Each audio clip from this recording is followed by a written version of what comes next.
अब VK Sharma sir आपके पास आ रहे हैं एक बार फिर से और आपसे जानेंगे लॉन्ग टर्म स्ट्रैटेजी के लिए आज आपके पिक आप कौन से देने वाले हैं? जी, स्वाति जी, लॉन्ग टर्म के लिए पिक मैं ऐसी लेके आ रहा हूँ जो एक कंजर्वेटिव इन्वेस्टर के लिए है और उस कंपनी का नाम है आईटीसी।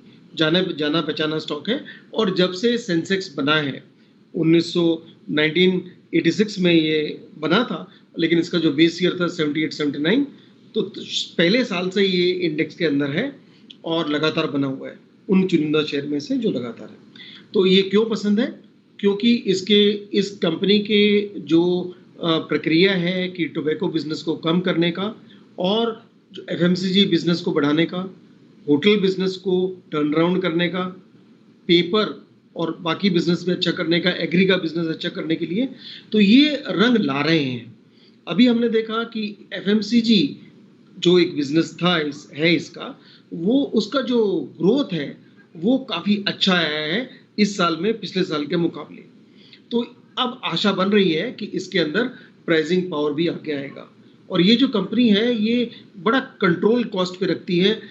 अगर हम पेपर की बात करें तो खुद की पेपर मिल है, भद्राचलम पेपर बोर्ड, और खुद का टोबैको उगाते हैं, किसानों को भी सपोर्ट करते हैं और अपना एक डिस्ट्रीब्यूशन नेटवर्क है जो सबसे माहिर है। पूरा डिस्ट्रीब्यूशन नेटवर्क अगर हम देखें तो सबसे स्ट्रॉन्ग इसका गिना जाता है। तो कुल मिला के बहुत महंगा स्टॉक नहीं है। 2000 अगर हम 23 को देखें अर्निंग्स को तो 14-15 पी पे ये स्टॉक उपलब्ध है। मजे की बात क्या है कि करंट भाव पे 208 रुपए पे इसमें जो डिविडेंड यील्ड है वो है महज 4.8%, यानी कि एफडी से भी ज़्यादा, मतलब सेविंग बैंक और एफडी से थोड़ा कम।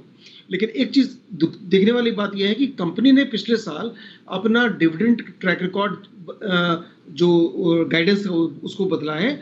तो अभी ये 80 से 85% सालाना जो प्रॉफिट कमाएगी उसको डिविडेंड के तौर पे देगी। तो आगे जाते हुए अगर इस वक्त अगर आप लेते हैं स्टॉक को तो यील्ड है 4.8%, लेकिन ये 6-7 साल के बाद आप देखेंगे कि आपकी यील्ड तो बहुत अच्छी बन चुकी होगी, बिकॉज तब जब कंपनी डिविडेंड जब ज़्यादा देगी और आप तो स्टॉक पहले ले चुके हैं। तो उस दृष्टि से टारगेट है 208 का भाव है, 250 का टारगेट। साल भर में आप 20% रिटर्न इसमें से कमा सकते हैं।